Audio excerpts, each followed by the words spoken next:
Hi friends, இன்றைக்கி நம்ம devil பண்ண போகிறோம். வெங்காயத்தை நல்லா 2-3 வெட்டி வதக்கிக்கிறணும். அதோட கொஞ்சம் பூண்டு சேர்த்துக்கிறணும். 4 தக்காளியை வெட்டி போட்டு வதக்கணும். வதக்கிட்டு இருக்கும்போது இன்னொரு 4 தக்காளி எடுத்து மிக்ஸி ஜாரில் போட்டு ஃபைன் பேஸ்ட்டாக அரைச்சி வச்சுக்கிறணும். இதான் எடுத்து வச்சுருக்கேன். அதை போட்டு வெட்டி 4 பச்சை மிளகா 4 தக்காளி போட்டு ஃபைன் பேஸ்ட்டாக அரைச்சி வச்சுக்கணும்.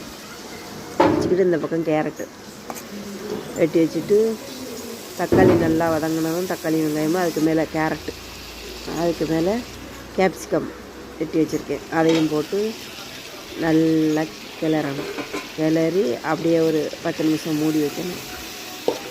மூடி வச்சது சிம்மிலே வச்சு மூடி வைக்கலாம்.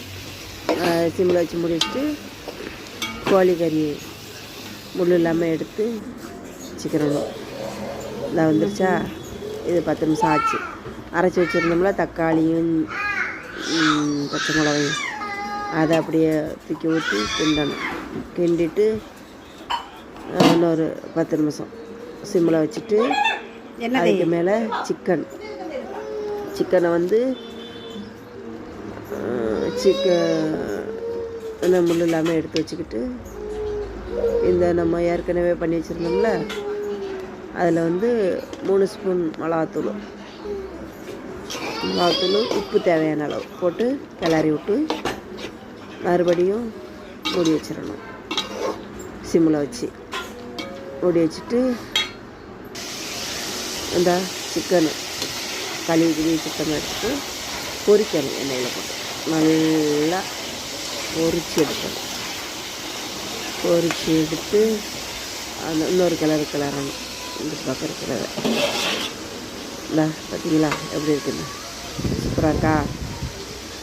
இதில் வந்து கொஞ்சம் சுகர் ஆட் பண்ணிக்கிறணும். ஆட் பண்ணிக்கிட்டு இந்த வச்சுருக்கேன்னா இந்த பொரிஞ்சிருச்சா எப்படி பார்த்தீங்களா, இந்த அளவுக்கு பொரியணும்.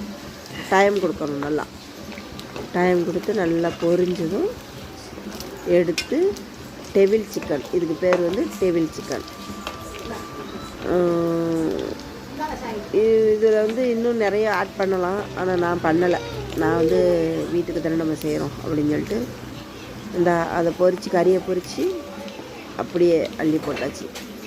இது வந்து டொமேட்டோ பேஸ்ட்டு, சில்லி பேஸ்ட்டு இதெல்லாம் வந்து ஆட் பண்ணணும். ஆனால் நான் அதெல்லாம் ஆட் பண்ணலை. கடையில் வாங்கி பண்ணணும், அதெல்லாம் வந்து ஆட் பண்ணலை. நான் கையினாலே தயார் பண்ணி போட்டு செஞ்சது. நல்லாயிருக்கும். வீட்டிலே நாங்கள் சாப்பிடுவோம். சப்பாத்திக்கு ரைஸ்க்கு சூப்பராக இருக்கும்.